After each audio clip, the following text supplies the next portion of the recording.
Jadhavar group of इन्स्टिट्यूट्सच्या वतीनं आदरणीय principal doctor सुधाकररावजी Jadhavar साहेब आणि आमचे तरुण सहकारी सन्माननीय शार्दूलरावजी जाधवर साहेब या दोघांच्या संयुक्त प्रयत्नातून ही जी असणारी युवा संसद सुरू केलेली आहे तिचा मूळच उद्देश आहे की तरुणांनी युवकांनी खूप मोठ्या प्रमाणामध्ये या असणाऱ्या राजकारणाच्या परिवर्तनाच्या प्रक्रियेमध्ये सहभागी व्हावं आणि ही परिवर्तनाची प्रक्रिया राजकारणाची प्रक्रिया ही जर तरुणांनी उद्याच्या काळामध्ये खूप मोठ्या पद्धतीनं सहभागी झाली तर त्याचा मोठ्या पद्धतीनं एक सशक्त अशा पद्धतीची लोकशाही करण्यामध्ये त्याचा उपयोग होणार आहे आणि त्यामुळं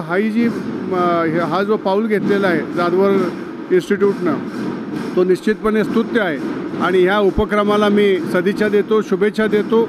या असणाऱ्या त्यांच्या संस्थेमार्फत खूप चांगल्या पद्धतीनं तरुण युवकांची क्रांती घडवावी आणि तरुण युवकांची क्रांती घडवून हा देश सशक्त आणि भक्कम व्हावा आणि जगामधली महासत्ता व्हावी हा जो संकल्प आपल्या देशाचे पंतप्रधान नरेंद्रजी मोदी साहेबांचा आहे विकसित भारताचा, त्या विकसित भारताच्या पाया हा एक नेतृत्व सक्षम अशा पद्धतीचा तरुण आहे आणि तो तरुण नेतृत्व सक्षम कधी होईल ज्यावेळेस तो राजकारणात येईल। यासाठी या निमित्तानं ह्या असणाऱ्या संस्थेच्या उपक्रमांना मी पाठिंबा देतो, युवा संसदेला शुभेच्छा देतो। जाधवर साहेबांना व